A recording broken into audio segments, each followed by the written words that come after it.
Olá, pessoal! Na aula de hoje, a gente vai ter como objetivo o estudo do sistema fundamental e dos tecidos que constituem esse sistema. Então, só recapitulando, o sistema fundamental, ele é originado a partir do meristema fundamental, lembra? É um dos meristemas primários que encontra-se no embrião e esse meristema, ele vai desenvolver três tecidos distintos. Por isso que é chamado de sistema, tá? Esses tecidos chamam-se parênquima, colênquima e esclerênquima. E a partir de agora, a gente vai observar algumas características e detalhes maiores sobre cada um deles. Vamos lá? Bom, vamos começar com o parênquima, tá? Se vocês estão lembrados, né, lá nas aulas de criptógamas, quando os organismos fotossintetizantes estão colonizando o ambiente terrestre, quando a gente está observando o surgimento de um outro grupo de vegetais, né, ocupando esse ambiente terrestre, aqueles organismos, as briófitas, elas apresentavam dois tecidos. Um tecido de revestimento, que é a epiderme, que a gente já estudou na aula passada, e o parênquima, que era um tecido com múltiplas funções. Então, aquelas plantas elas só possuíam esses dois tipos de tecido. Então, o parênquima é, de fato, um tecido meio que multifuncional, sabe? Aquele coringa na manga que ele dá conta de fazer um montão de coisa.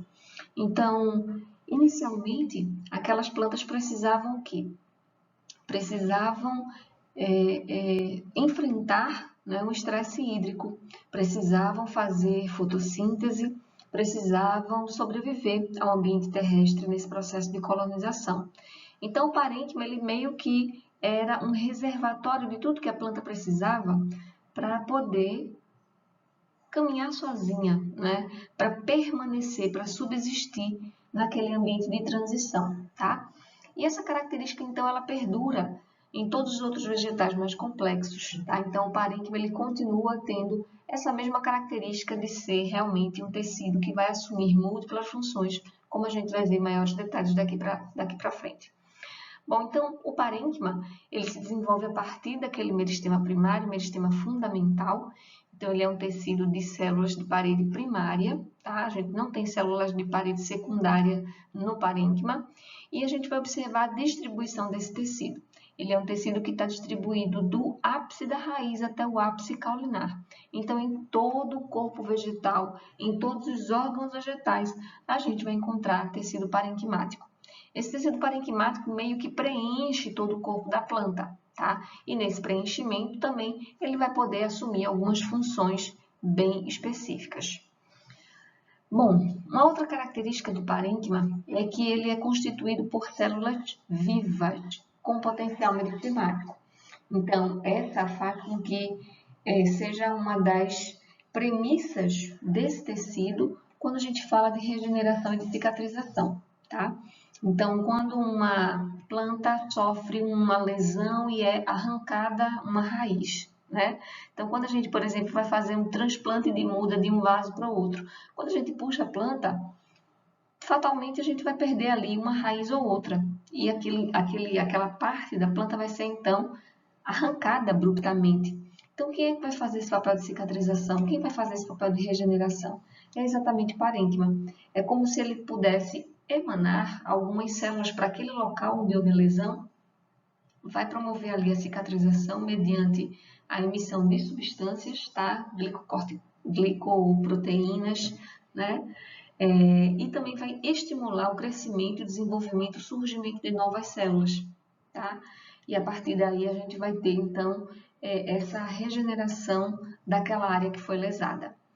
Então, essas células, elas sempre, né, durante toda a fase do ciclo de vida das plantas, esse parênquima ele vai ter essa característica de apresentar células vivas, diferente de alguns outros tecidos que a gente vai ver, como, por exemplo, o esclerênquima.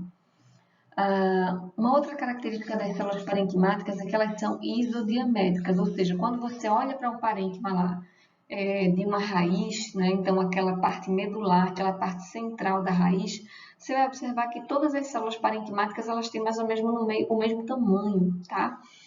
Em relação ao formato, a gente pode ter sim diversos formatos.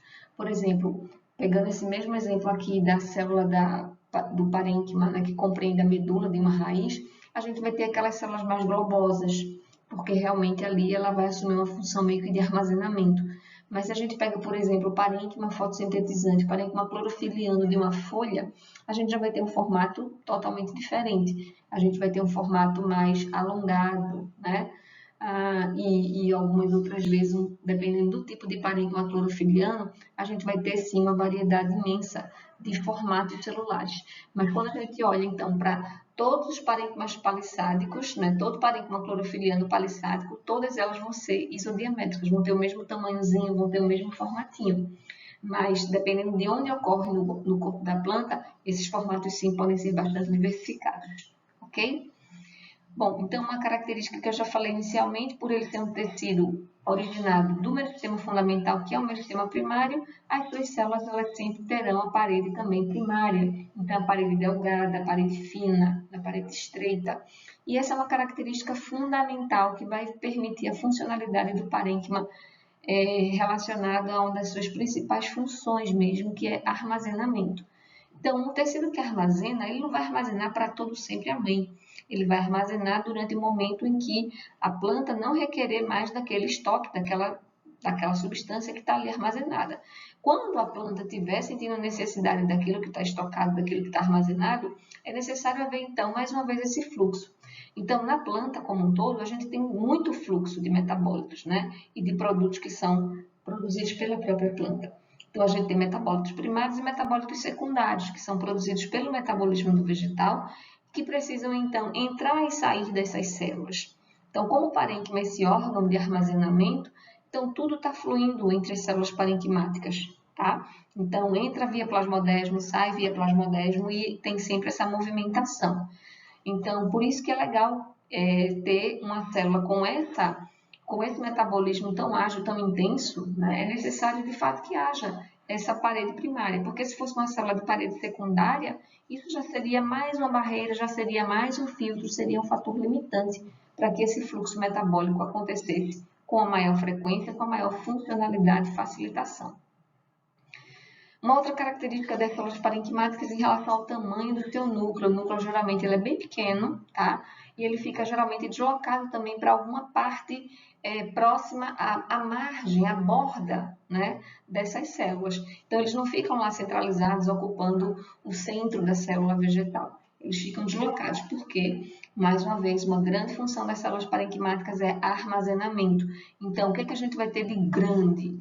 Exatamente, o vacúolo. Então, a gente pode ter vacúolos únicos e grandes, né? Um único vacúolo e um vacúolo muito grande. Por exemplo, se é uma célula que vai armazenar água, se é um parênquima que vai armazenar amido, se é um parênquima que vai armazenar ar, tá? Mas a gente também pode ter células com vacúolos pequenos e numerosos. Então, onde é que a gente vai ter isso? A gente vai encontrar, por exemplo, esse tipo de vacúolo pequeno e numeroso em células parenquimáticas que estejam armazenando pigmentos, certo? Então, além de células epidérmicas que armazenam pigmentos, a gente também pode ter células parenquimáticas armazenando alguns pigmentos. E aí, nesse caso, esses pigmentos são estocados também em vacúolos piquititicos, mas bem numerosos, ocupando realmente uma grande concentração no espaço intracelular, tá bom? Espaço intercelular esquizógeno, o que é isso? É o espaço que a gente vai encontrar entre as células vizinhas. Então, o volume, né, o tamanho desse espaço intercelular entre as células, ele vai ser muito variável, vai depender muito por exemplo, do turgor da célula, do quanto a célula parenquimática está cheia ou está murcha, está distendida, né, por estar sofrendo aí um processo, sei lá, de osmose, de fusão facilitada, né, de fusão simples, ou a planta, então, ou essas células do tecido parenquimático vão estar, então, bem cheinhas, tá? Então, com pouco espaço intercelular, ou se elas vão estar mais murchinhas, com mais espaço intercelular.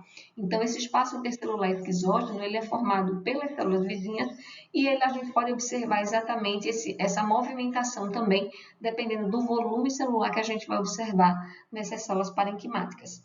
Se é uma planta que está com todas as suas reservas, né, bem cheias, está com o seu estoque aí bem abastecido, esse espaço geralmente vai ser bem pequeno, porque as células vão estar ocupando o seu volume máximo com aquilo que está sendo armazenado. E é um órgão, então, como eu falei também lá no início, ele está presente em praticamente todos os órgãos da planta, com pouquíssimas exceções. Aqui a gente tem algumas imagens exatamente para mostrar aqui, ó, parede primária, né? Parede primária é assim que a gente visualiza lá nos nossos cortes anatômicos, né, histológicos, nas nossas aulas práticas. E esse daqui é o espaço intercelular. Então, você vê, nesse esquema aqui, a gente tem um espaço intercelular bem pequeno. Isso daqui já é uma ampliação de tudo que a gente encontra aqui, tá? Mas, então, quando essas células diminuírem, né, porque a sua reserva vai ser consumida, porque ela está fazendo uma deslocação, uma translocação desses solutos, enfim, seja lá qual for o motivo, quando essas células parenquimáticas diminuírem o volume, diminuírem o lumen do seu citoplasma, tá? O lumen da sua célula, então esse espaço intercelular, ele tende a aumentar, a aparecer mais. Então, essa também é uma característica para a gente observar nos cortes anatômicos, né? Se uma planta, por exemplo, está sofrendo estresse hídrico. Então, uma das características das células parenquimáticas é armazenar água, tá? Então, se eu tenho lá, eu submeto a minha planta a um teste de estresse, tá? Então, uma planta vai ser regada constantemente, com um volume determinado, suprindo a sua necessidade hídrica. Então, é capaz de a gente encontrar esse espaço intercelular esquizógeno assim, bem piquititico. Mas, se a gente submeter uma planta, né, a um momento de estresse, a um experimento de estresse, né, com regas mais curtas, com menor volume de água, com a maior periodicidade entre as regas, então o que a gente pode provavelmente encontrar é uma diminuição dessas células parenquimáticas, né, elas vão estar com menos água no seu interior devido à menor rega, e esse espaço intercelular esquizógeno ele vai estar maior. Então, essa também é uma característica que a gente pode observar se essas plantas estão passando por estresse, certo? Então, é dessa forma também que a gente mede a resistência das nossas plantas de ambiente mais inóspito, né? De plantas do semiárido, enfim. Então, o quanto elas conseguem manter esse material que está sendo armazenado, seja carboidrato, seja proteína, seja água, enfim, independente da reserva, o quanto ela consegue manter estruturalmente as suas células parenquimáticas, tá? E diminuindo o seu metabolismo para que essas reservas não sejam consumidas tão rapidamente. Beleza? Bom, já falei, já dei alguns spoilers sobre algumas funções do parênquima, mas é exatamente isso. A gente tem, então, esse tecido parenquimático extremamente associado à fotossíntese, e a gente vai chamar, então, de parênquima clorofiliano, tá? A gente também vai ter um parênquima de reserva, então, essas células a gente pode ter a reserva de vários tipos de substâncias, a gente pode ter reserva de carboidrato, de proteínas, né, de aminoácidos, posso ter reserva de água, de ar, né, de pigmentos, de óleos, certo? É um parênquima de transporte também. Esse parênquima aqui a gente vai observar que ele vai estar sempre associado às células dos tecidos de condução. Então, essa é uma característica que a gente vai observar nesse tecido na próxima aula, tá? E aí a gente vai observar exatamente que ao lado do xilema, ao lado do floema, a gente vai ter células parenquimáticas exatamente proporcionando esse auxílio no transporte de substâncias. A gente também pode ter o parênquima relacionado à secreção. Então, algumas plantas, elas têm esse parênquima secretor, e aí elas vão liberando gradativamente aquilo que está estocado no interior das células parenquimáticas. É o que acontece, por exemplo, no néctar floral, tá? Então, em algumas áreas específicas da flor, a gente vai ter tecido parenquimático que vai estar em associação com tricomas glandulares. Lembra que eu falei na aula de epiderme? A epiderme, um dos apêndices, são os tricomas glandulares. E aí exatamente essa comunicação que vai haver entre esses tecidos, né? O parênquima que está armazenando uma determinada substância pode ir secretando gradativamente aquele conteúdo intracelular para uma parte determinada da planta para um objetivo específico. certo? E também está relacionada à excreção, não confundir, tá? Secreção é algo que é produzido pela planta. A excreção, geralmente, a gente associa essa palavra que exatamente ao nosso sistema excretor, né? Excretar algo que não é saudável para a planta, tá?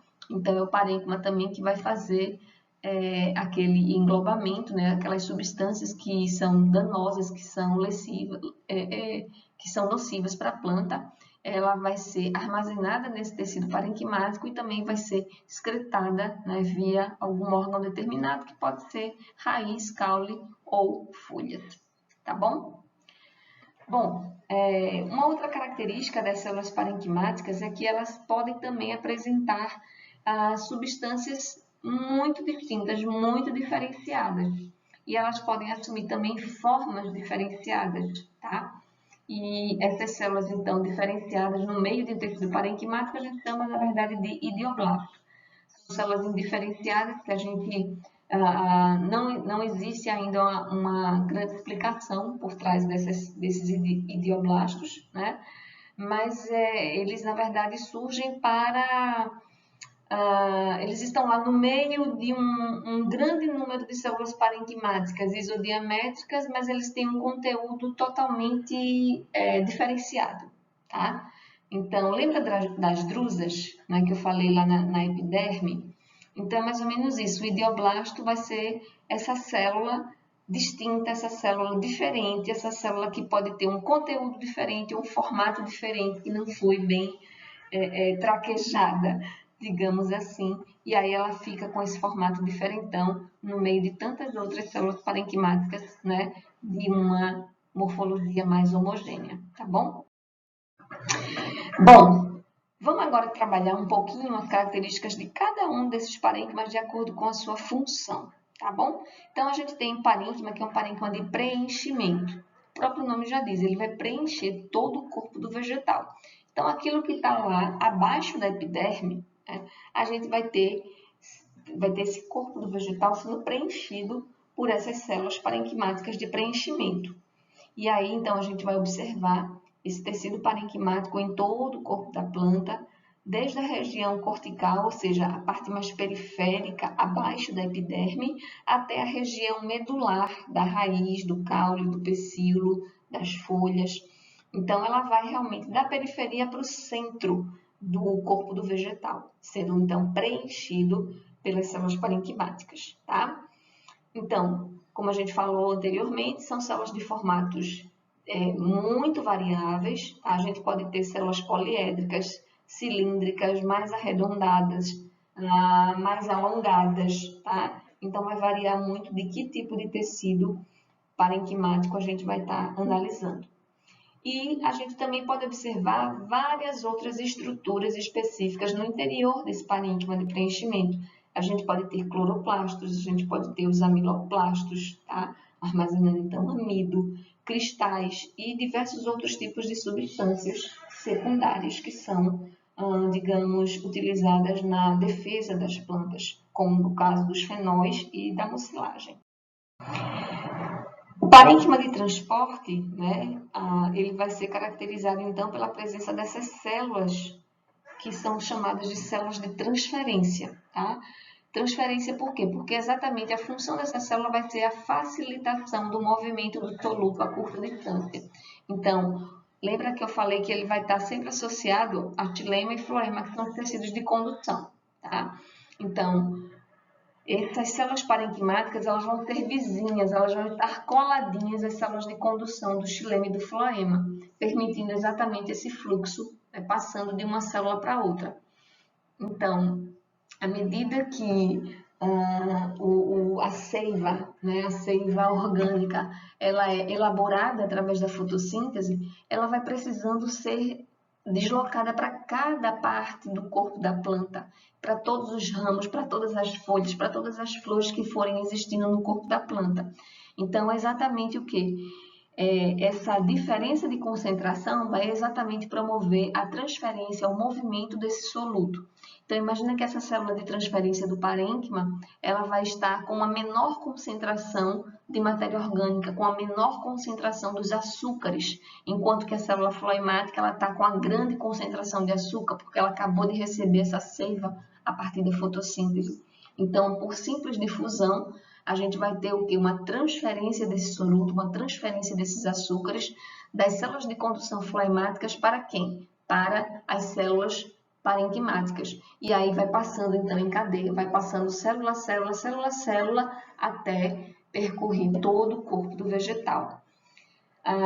Semelhantemente, a gente vai observar também no xilema. Então, no xilema, a planta está absorvendo, né, através das suas raízes, água e sais minerais, mas também existem várias outras substâncias que já estão presentes no corpo da planta, vitaminas, hormônios, então tudo vai se misturando. Então, se está presente no corpo da planta, aí já inverteu.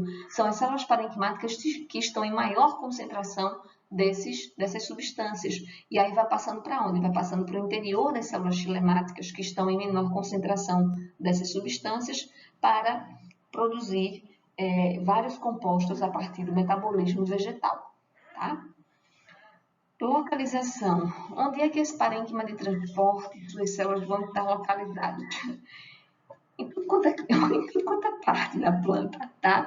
Então, a gente vai ter especificamente a maior concentração nos nós, dos traços foliares, nas estruturas de reprodução. Lembra que se é transferência, a gente está mexendo com muito fluxo. Então, qual é essa parte de muito fluxo? Exatamente nas ramificações do corpo da planta, que a gente chama de nó, nas estruturas de reprodução, que semelhantemente ao animal seria o quê? O cordão umbilical, né? Então, a planta também tem isso. Aonde? Lá na semente. Então, eu tenho comunicações, né? Eu tenho vasos de condução, eu tenho vasos de xilema e floema ligando a planta-mãe através da parede do ovário para onde? Para o embrião, para nutrir esse embrião, para lançar no interior da semente as reservas para nutrir aquele embrião quando ele for de perto do corpo da planta, tá? Então, é exatamente nesses locais que a gente vai ter uma maior concentração dessas células parenquimáticas de transporte, beleza? Parênquima clorofiliano, principal função, gente, clorofila está relacionado à fotossíntese, né? Então, em relação aos tipos de parênquima clorofiliano, a gente vai ter, sim, entre eles um formato bastante variável entre suas células. A gente vai observar uma outra característica que é o quê? Vacúolo grande armazenando água. Lembra que uma das matérias-primas para a fotossíntese acontecer é exatamente água, né? E aí, então, essas células vão precisar ter essa característica de apresentar esse vacúolo grande. Cloroplastos. Onde é que esses cloroplastos vão estar? Se eu tenho uma célula com vacúolo grande, imagina que o cloroplasto ele vai ficar espremido, né? Espremido aonde? Na parede, na margem, na borda dessa célula. Então, esses cloroplastos vão ficar localizados nas extremidades dessa célula vegetal. O que é muito interessante, porque é exatamente na extremidade, na borda, que elas vão estar em maior proximidade com a epiderme, consequentemente em maior proximidade também com os fótons da luz do sol, né? Então, a gente vai ter a energia para sensibilizar os pigmentos, as moléculas de clorofila, para que, então, a fotossíntese aconteça, tá? A gente vai encontrar em órgãos fotossintetizantes, claro, mas são bastante variáveis. Não é apenas folha que faz fotossíntese, tá? Mas vários outros órgãos também podem fazer fotossíntese. Aí faz fotossíntese? Se for uma raiz verde, faz. Então, lembra do velame das orquídeas? Tá? São raízes verdes, aéreas, expostas. Então, elas fazem fotossíntese, sim. Caules verdes, sim. Caules verdes fazem fotossíntese, o que acontece na maioria das nossas plantinhas herbáceas, aqueles matinhos, né, mais simplesinhos, aquelas plantinhas mais ruderais. Fruto, né? Fruto geralmente tem aquela cascona verde. Então, lembra da manga espada, né? Então, a manga espada, ela também ela tem essa possibilidade de fazer fotossíntese, sim. Tá? E aos poucos, então, ela vai mudando também a pigmentação, vai ficando um pouquinho amarelada, né? Especialmente na partezinha que ela permanece presa ainda à planta-mãe, que é exatamente um indicativo de que essa mudança de coloração vai ser um indicativo também do amadurecimento desse fruto, né? Entre outras características. E aí, a gente entra agora nos tipos de células desse parênquima clorofiliano. A gente tem 5 tipos, né, mais básicos, mais comuns, mas a gente vai se deter aos 2 primeiros, né, que é o palissádico e o esponjoso, também chamado de lacunoso. Esses são os mais comuns que a gente vai encontrar. Então, a gente pega ali todos os vegetais, eles vão apresentar parênquima palissádico, parênquima esponjoso. Regular, aplicado e braciforme, a gente já vai encontrar uma certa, uma maior... Eles não são tão comuns assim a gente encontrar nas outras espécies, beleza? Bom, vamos se atentar aqui ao palissádico. Então, o palissádico é ele que vai preencher o mesofilo. O que é mesofilo? Meso, meio, filo, folha. Então, o que a gente pensa numa folha que tem uma parte mediana? Mediana entre quê? Que meio é esse? Entre a epiderme superior e a epiderme inferior. Então, vamos imaginar aqui um hambúrguer. A epiderme superior é o pão de cima, a epiderme inferior é a parte do pão de baixo. E o mesofilo, esse parênquima clorofiliano, é exatamente o quê? É a carne do hambúrguer, tá? Então, esse mesofilo, a carne do hambúrguer, ela vai ser formada por parênquima clorofiliano. E aí a gente vai ter um dos principais parênquimas clorofilianos que vão preencher grande parte desse mesofilo, vai ser exatamente o parênquima clorofiliano palissádico. Ele pode formar camadas, sim, eu posso ter 2 até 3 camadas de parênquima clorofiliano, mas aí vai depender realmente das plantas e dos seus ambientes. Então, essas são características também que anatomicamente eu posso dizer, sem nunca ter coletado aquela planta, sem nem saber da sua procedência, a partir de um corte de folha, eu posso, através da análise do mesofilo, inferir qual é o ambiente que aquela planta veio, tá? De que ambiente, que características ambientais ela está associada. Então, geralmente, plantas que têm parênquima clorofiliano palissádico com várias camadas são plantas de ambiente mais do semiárido, certo? As nossas plantas, por exemplo, das matas pluviais tropicais, elas têm geralmente uma única camada de parênquima palissádico, tá bom? E geralmente na parte superior, então associada à epiderme superior, na face adaxial da folha, tá? Esses termos aí a gente vai ver com mais detalhes lá na segunda parte da disciplina, que é morfologia externa. Não se preocupa agora não. Bom, uma outra característica desse parênquima palissádico é que ele vai apresentar muitos cloroplastos, tá? E pouco espaço intercelular. Então, é exatamente a característica do nome, palissa. Palissa, não sei se vocês conhecem, né? Esteira, aquelas esteiras que são feitas da nervura central de folhas, às vezes é folha de bananeira, né, que coloca para secar. Então, aquelas esteiras bem artesanais é exatamente o quê? As partes das nervuras da folha, elas têm que estar muito coladinhas, elas têm que estar muito juntinhas, muito unidas entre si, para que o negócio não se desmantele, não se abra, né?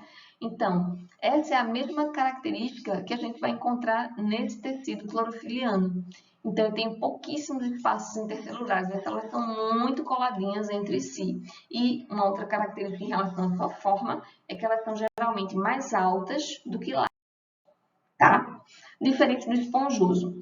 O esponjoso, ele vai exatamente também estar associado o seu nome vai estar associado ao aspecto que as suas células vão assumir. Como é que é uma esponja? Não é cheia de alvéolozinho, essa esponja de lava-prato mesmo. Ela tem o quê? Elas têm as bordas, mas elas têm vários alvéolozinhos, elas têm espaços não preenchidos. E exatamente, o parênquima esponjoso, ele vai ter células mais frouxas, mais distantes entre si, e eles vão ter também mais espaços vazios, tá? O que é isso? Vai ter uma importância muito grande. Esses espaços vazios, aqui é um palissádico, tá vendo? 2 camadas de palissádico e epiderme. Aqui, ó, uma camada só de palissádico e epiderme, tá? Aqui também, epiderme, uma camada de palissádico e muito parênquima esponjoso, né? Seguido da epiderme inferior. Por que esse parênquima esponjoso ele é tão aberto assim, ele é tão afastado, as suas células são tão afastadas entre si? Porque a gente precisa ter um espaço para quê? Para as trocas gasosas. É aqui que está acontecendo a fotossíntese. É aqui que eu tenho um grande metabolismo de quê?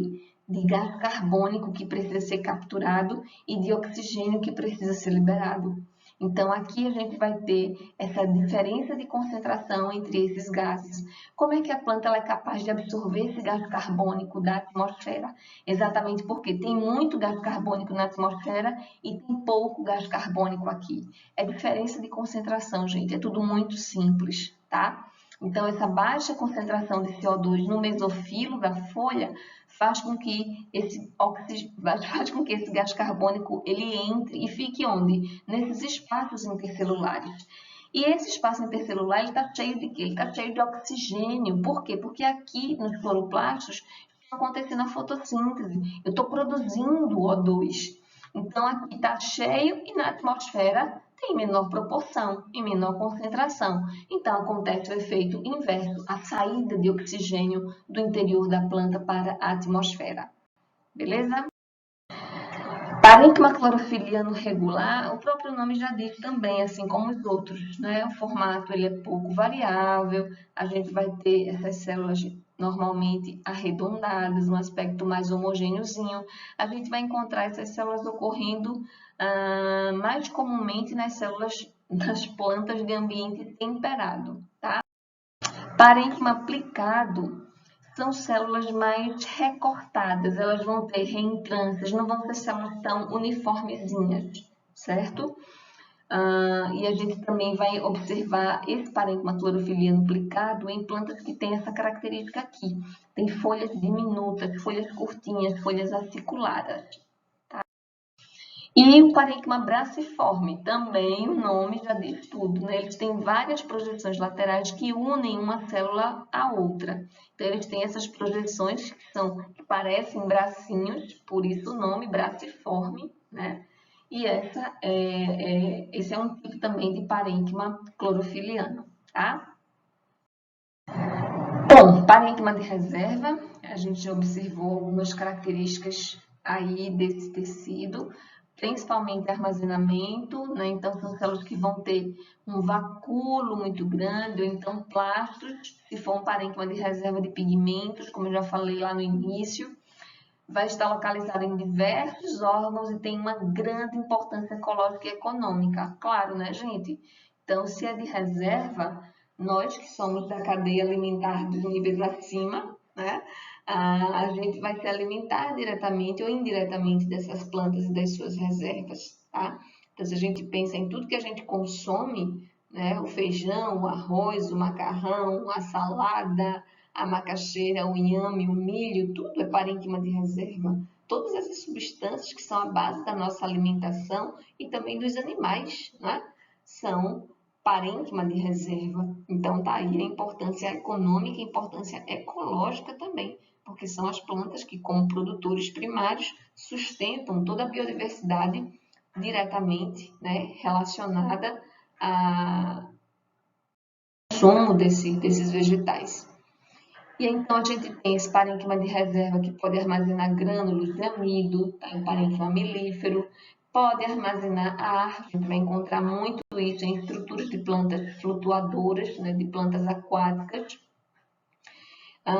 e também água, tá? Então a gente pode observar exatamente o que? Tá? Agora que eu estou observando, está invertido aqui, gente. Perdão, aqui é o aerífero, tá? E aqui é o aquífero, nas cactáceas. Então, as cactáceas e outras plantas que ocupam ambientes mais estressantes, onde água é o fator limitante, então é muito importante para que a planta ela tenha um tecido de reserva bem protegido, daí os espinhos das cactáceas, né? Daí a sua epiderme mais coriácea, daí as suas estruturas de maior resistência, para quê? Para preservar, para manter por mais tempo essa quantidade de água quando for absorvida pela planta. Bom, passado o parênquima, a gente vai agora ver algumas características relacionadas a um segundo tecido do sistema fundamental, que é o colênquima. Então, ele também tem a mesma origem meristematica do parênquima, também é originado a partir do meristema fundamental. As suas células também são vivas na maturidade, Só que vai existir uma pequena diferença, tá? A gente vai ter um espessamento irregular na parede. Então, a gente vai ter algumas áreas dessas células, algumas partes da borda dessa célula que vai ter, sim, parede celulósica secundária, dando esse espessamento, tá? Em algumas partes da célula vegetal, célula de colênquima. Então, esse tecido vai estar localizado geralmente em órgãos que vão estar necessitando de uma maior sustentação. Então, lembra que eu falei do caule das herbáceas? As herbáceas têm aquele caule verde, fotossintetizante, são plantas que vão crescer, não vão alcançar uma estatura tão grande, então fica lá em torno de, sei lá, até 1 metro mais ou menos no máximo, né, de altura. Então, para que essas plantas elas possam ter permanecer eretas, né, elas precisam de uma sustentação mais efetiva. Então, é exatamente aí onde o colênquima ele pode atuar. Ele pode conferir uma maior estabilidade, né, ao porte ereto dessas plantas, tá?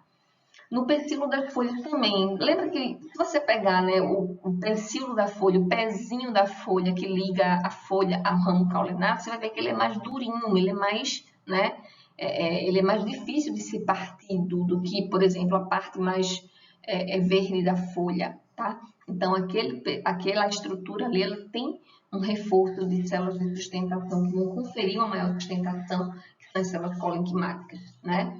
A mesma coisa a gente vai encontrar também nas flores, né? No escapo floral, que é um tipo de caule, nas nervuras foliares, na borda da folha. Então, em todas essas estruturas que vão precisar de um reforço na sustentação, o colênquima entra. Então, essa é a principal função desse tecido primário. Em relação à disposição, a gente pode ter essa disposição no corpo do vegetal muito variável. Então, abaixo da epiderme, a gente pode ter, no meio das células parenquimáticas, eu posso ter uma célula de colênquima, ou um conjunto de células de colênquima, tá? E aí depois um outro conjuntinho, um outro conjuntinho. Então, essa disposição, ela é muito variável de espécie para espécie. Ou, né, um arranjo que é relativamente comum também da gente encontrar, quando a gente faz um corte de caule, ou quando a gente faz um corte de raiz ou corte de pecíolo, é um anel, é um cilindro contínuo. Então, a gente tem epiderme, né? Pensa comigo aqui numa rodela, tá? Então, tu fez uma rodela, pega uma rodela de abacaxi, vamos pensar assim, a rodela de abacaxi. A casca que você ainda deixou seria a epiderme, tá? A parte amarelinha do abacaxi que você vai comer é parênquima. Não tem o miolinho lá do meio, que é mais durinho? Aquilo ali seria o tecido de condução, digamos assim, tá? Tanto da raiz quanto do caule. Então, imagina que entre a parte amarela, que é suculenta, mais molinha, tá? E a parte mais durinha do abacaxi, imagina que pode ter ali um anel de uma célula que tenha essa maior sustentação. Então, essa disposição colenquimática, ela pode ser através de blocos de células dispersas aleatoriamente ou células formando um cilindro contínuo nessas estruturas, como eu falei para vocês aqui. Tá? Em caule, em raiz, em pecíolo, a gente pode encontrar em algumas espécies esse arranjo, essa disposição das células colenquimáticas. E uma característica do colênquima é que eles também podem retornar à atividade meristemática, certo?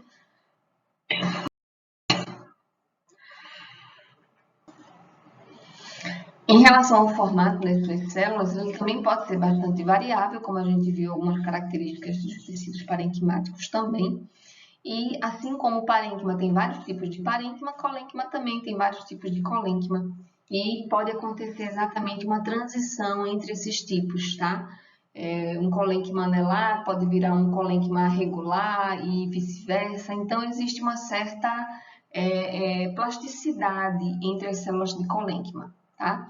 E também existe uma certa plasticidade em relação a colênquima e esclerênquima. Esclerênquima a gente vai ver mais adiante que ele é o tecido que vai conferir a maior resistência. É o tecido mais resistente, é o tecido que confere a maior sustentação ao corpo do vegetal. É o tecido esclerenquimático. Então, imagina que naquele momento de crescimento fruto, digamos assim, tá? Vamos imaginar aqui, vamos pegar o exemplo da manga novamente. Vocês já viram o tamanho de uma flor de manga? Já viram? É uma coisa assim que parece um cisquinho, né? É uma coisa muito pequena. Tem menos de 1 centímetro, gente. Eu diria que tem 5 milímetros aproximadamente, uma florzinha de manga. O ovário dela, eu acho que tem 1 milímetro o diâmetro do ovário de uma manga, né? E vocês já fizeram uma comparação entre o tamanho dessa flor e o tamanho do fruto? Então, o pedicelo de uma flor de manga não precisa ter uma sustentação muito grande. Em virtude de quê? Em virtude do peso de uma flor de manga. Até da inflorescência toda, gente, aquilo ali é sacudido pelo vento e cai, né? Então, não é uma coisa assim que vai ter uma grande estrutura, uma grande sustentação. Agora, quando essas flores forem fecundadas, quando ocorrer a polinização, quando essas flores se transformarem em frutos, aí a mangueira vai precisar de um reforço, concordam? Então, exatamente onde a gente vai encontrar essa conversão entre essas células desse tecido. Lembra que tudo está originado a partir do mesmo tipo de meristema, meristema fundamental, sistema fundamental, beleza? Então, essa conversão é exatamente o quê? Essas células vão precisar, aquela estrutura do vegetal, ela vai ter uma demanda muito maior de sustentação.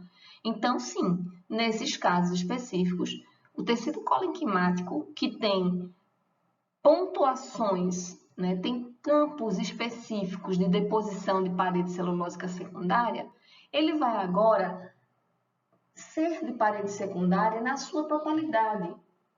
Toda a sua célula vai se tornar com parede secundária, dando esse reforço, essa sustentação mais efetiva para poder segurar um cacho de manga preso naquele ramo caulinar, tá? E aí, então, a gente vai observar esse fenômeno que é chamado de lamelação.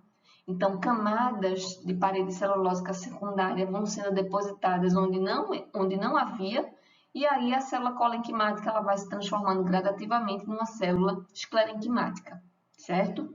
Então, em relação aqui a alguns tipos de colênquima, a gente tem colênquima angular, lamelar, anelar, tá?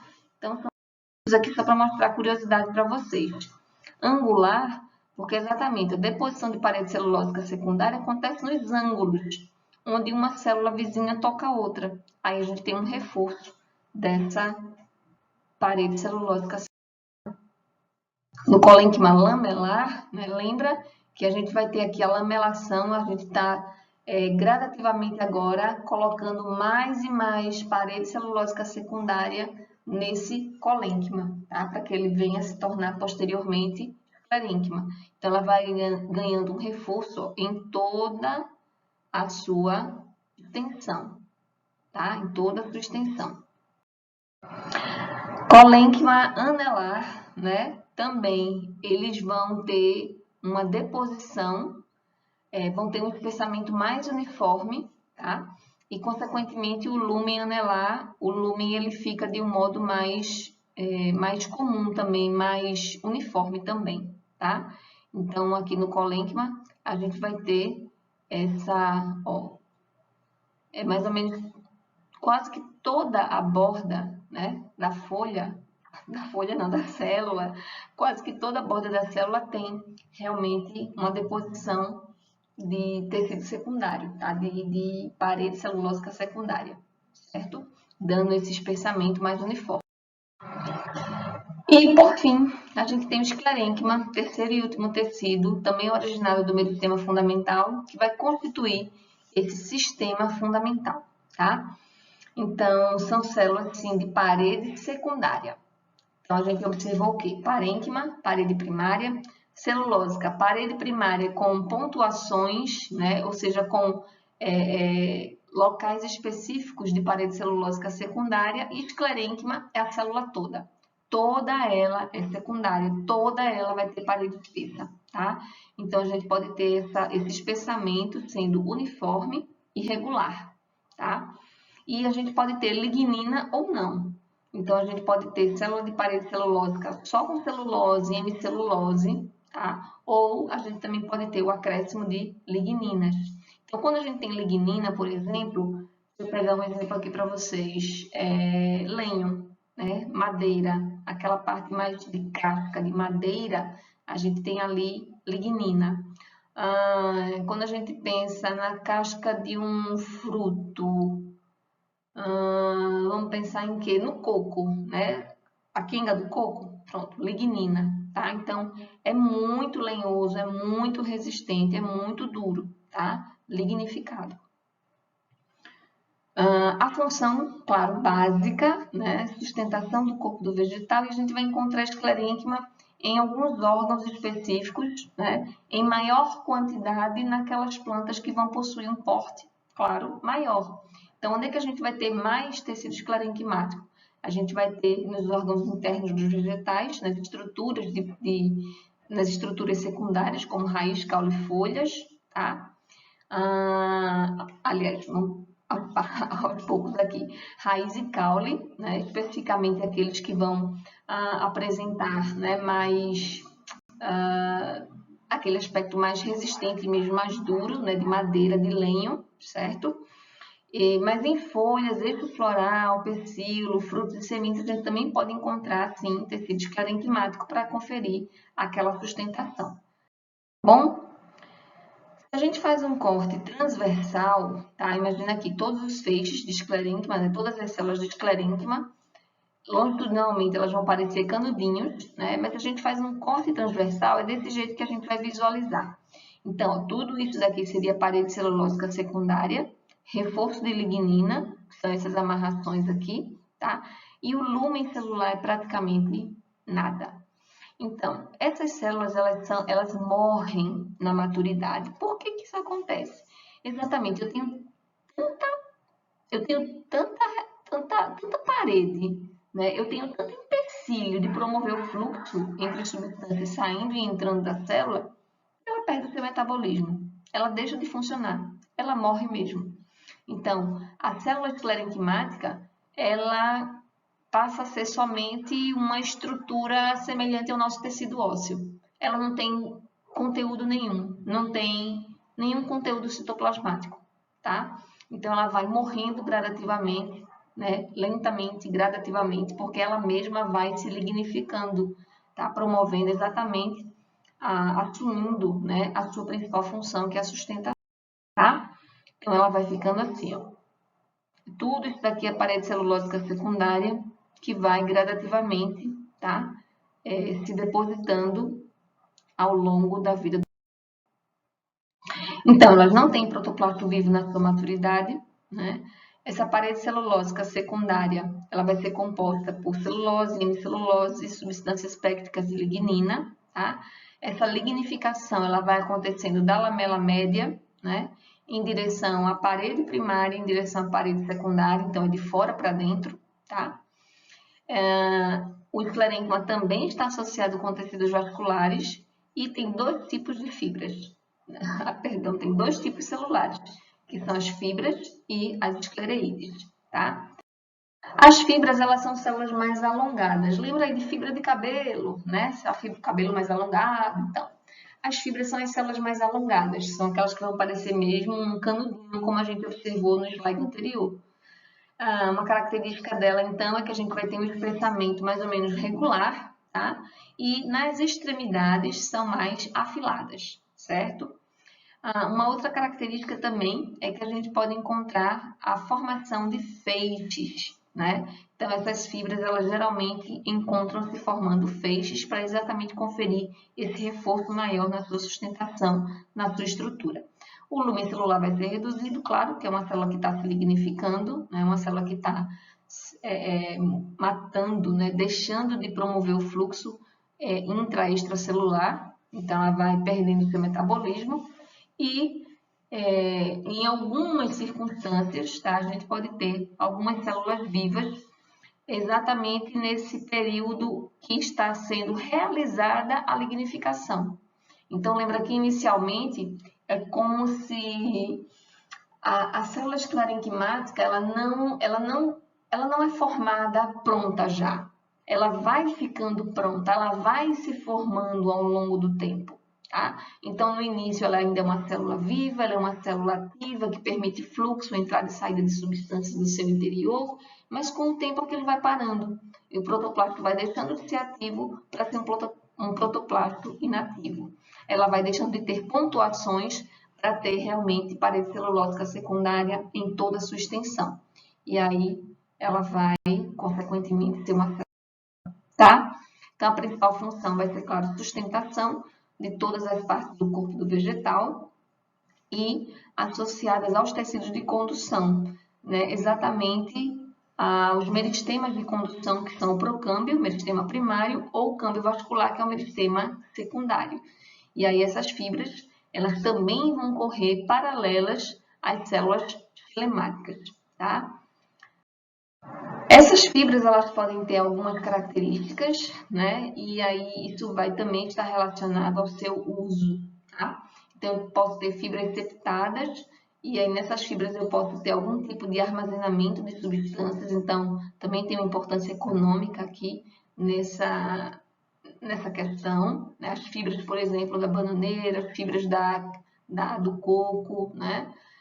Das palmeiras, de um modo geral. Então, é muito interessante aqui a gente conhecer o interior, né? O uso dessas fibras, o que é que elas armazenam no seu interior, para que se possa ter alguma extração de produtos aí em relação à importância econômica, para destacar a importância econômica.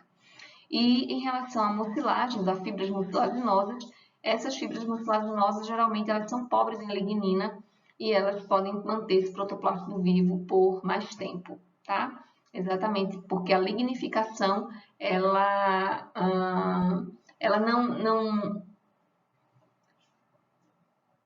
não fecha tanto, sabe? Ela não isola tanto, tá? Então, uma coisa é você ter realmente parede celulósica só com celulose. Outra coisa é você ter parede celulósica lignificada. Então, a lignina ela promove realmente um isolamento, um bloqueio. Essa era a palavra, um bloqueio. Quando a gente tem uma célula com lignina, a gente tem uma célula impermeável, tá?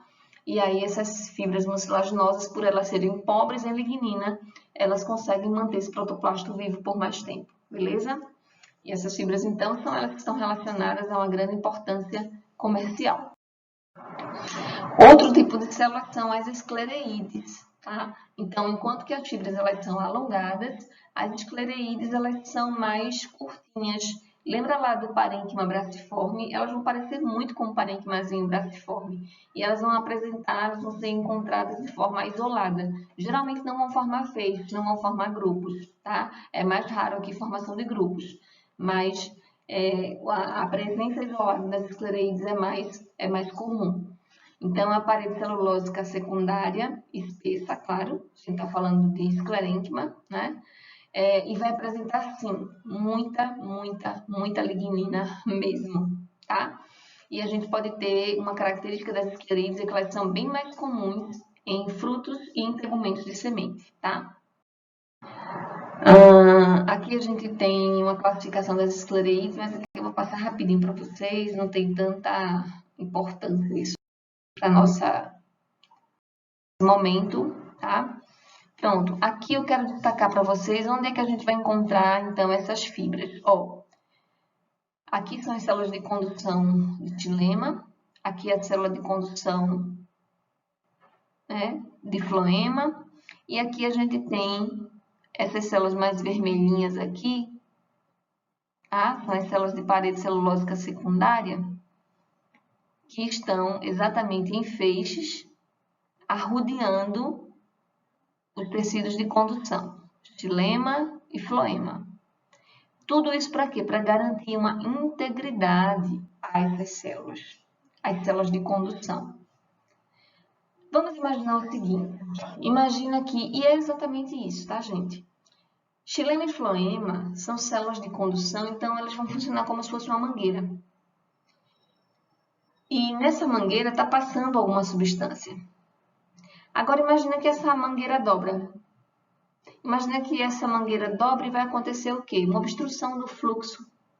Então, nem a seiva inorgânica sobe, nem a seiva orgânica desce, porque de repente a planta tombou, né? E quando tomba, eu tenho um bloqueio do movimento desses transportes, um bloqueio dessas substâncias que estão, né, ascendente ou descendente da planta. Então, quanto mais alta for a planta, mais reforço na sua sustentação ela precisa. Por quê? Quanto mais alto eu sou, se eu não tenho uma sustentação, a minha tendência é o quê? Partir no meio, é dobrar.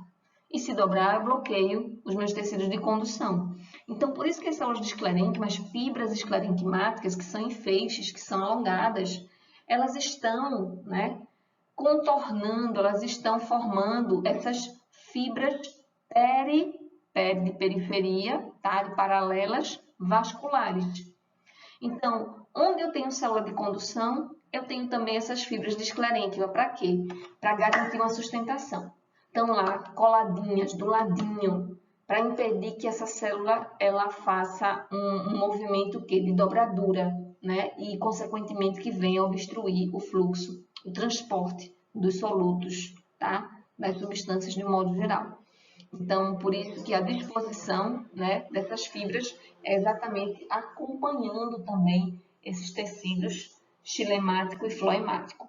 E aqui nessa segunda imagem a gente tem as esclereídes, ó, tá vendo? Elas são mais curtinhas, são alongadas, mas são bastante espessas, são isoladas, não tem formato regular, tá certo? E toda ela, ó, tudo isso daqui vermelhinho, tudo isso é parede celulósica, gente. Tá? Então, é muita parede celulósica secundária, muita lignina e as disposições aqui aleatórias, tá?